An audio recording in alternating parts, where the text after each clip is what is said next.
los personajes más conocidos de la Iglesia primitiva es Bernabé. Evidentemente para nosotros es complicado porque con tal abundancia de apóstoles, pues parece como una figura de segunda división, pero vais a ver por lo que os voy a contar que su importancia fue fundamental para la Iglesia. Jesús le encanta que seamos sus instrumentos, ¿no? Y él sabe escoger a algunas personas en algún determinado momento para que realicen una función que luego a la larga será vital.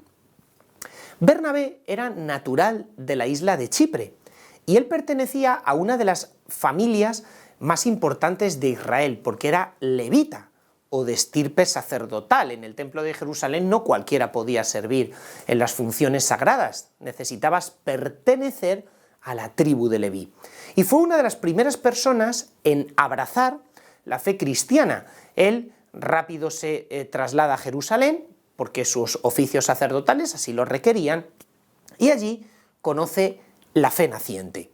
Hasta tal punto que vende las posesiones familiares que él tenía en la isla de Chipre y pone todo el dinero a disposición de los apóstoles. Entendemos que es una persona valiente, porque alguien de su categoría social, convertido, tendría que recibir muchísima presión para no dar ese paso.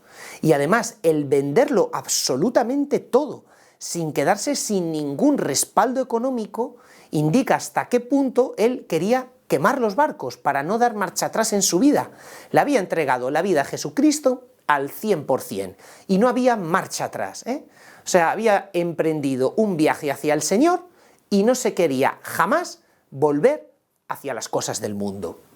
A continuación, él comienza a realizar una labor misionera bastante sencillita en la iglesia de Antioquía. Antioquía era la capital de la provincia romana de Siria, y Judea, Jerusalén, pertenecían a esa provincia, con lo cual en Antioquía había una comunidad cristiana vibrante. De hecho, él pronto era como un cazatalentos, ¿no?, de estos que existen en el mundo del fútbol. Pues se da cuenta que un tal joven Saulo, que estaba en Tarso, se había convertido, pero se había vuelto a su casita tranquilamente a seguir trabajando, aunque ya era cristiano. Y él recorre media Europa, desde Jerusalén, para ir a Tarso y convencer a este Tarso de que se convierta en un apóstol. Claro, evidentemente esto no era tan sencillo, lo primero, porque hay que convencer a San Pablo, cosa que imagino no sería muy fácil. Pero en siguiente lugar, tenía que convencer a la comunidad cristiana de Jerusalén de que aceptaran a Pablo, porque nos cuentan los Hechos de los Apóstoles que muchos recelaban, pensando que San Pablo estaba disimulando ser cristiano para infiltrarse como un espía dentro de la iglesia. Por lo tanto, la comunidad cristiana de Jerusalén decía: largo de nosotros. Entonces, a Bernabé le toca ser instrumento, puente de unión entre San Pablo y los cristianos de Jerusalén, rompiendo la desconfianza mutua que existía entre ellos. Bueno, también nosotros tenemos que ser punto de unión, no punto de división. Y es lo que aprendemos de Bernabé. La iglesia es una familia, la iglesia es una comunión. En cualquier familia surgen divisiones, surgen malentendidos, surgen dificultades, pero nosotros tenemos que ser un punto de unión, donde todo el mundo se encuentre. Hace poquito escuchaba predicar a un sacerdote y decía que yo tengo que ser el lugar donde todas las críticas mueran. ¡Qué bonito!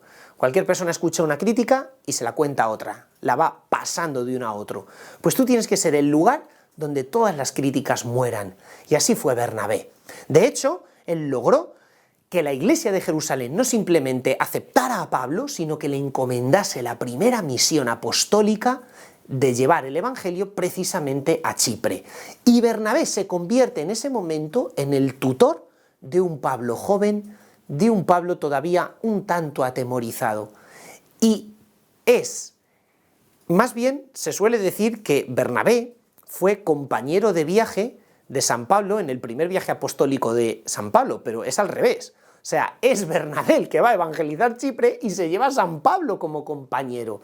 De tal forma que toda la obra evangelizadora, todas las técnicas que San Pablo después implementaría y llevaría a cabo en la fundación de las diversas comunidades a lo largo de todo el Mediterráneo, lo aprende de Bernabé, que también se lleva a Juan Marcos en esta misión.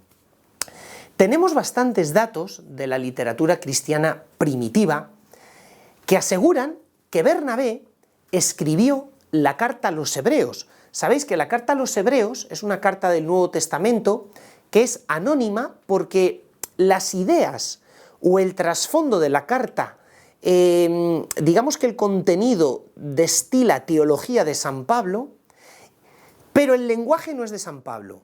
Es más, al final de la carta a los hebreos hay una despedida, un remite, que analizándolo cuidadosamente descubrimos que sí que es de San Pablo. Por lo tanto, entendemos que la carta a los hebreos la tuvo que escribir un discípulo de San Pablo, alguien muy familiarizado con sus ideas, alguien muy cercano a él, a tal punto que San Pablo recomienda su lectura añadiendo un remite final. Bueno, los cristianos primitivos en muchos casos adjudicaron esta carta a Bernabé.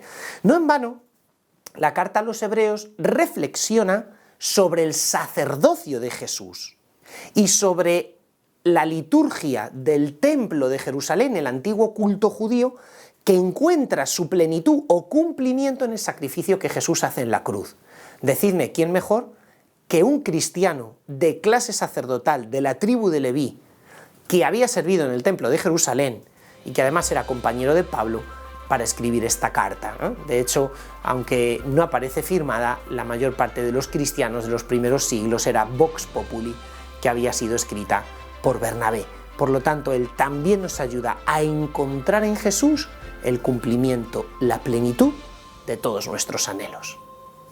Si te ha gustado este vídeo y ves necesario más vídeos como este, con tan solo €1 haces posible que podamos seguir realizando vídeos como el que acabas de ver. Haz tu donación por Bizum al 03 158 o a través de PayPal.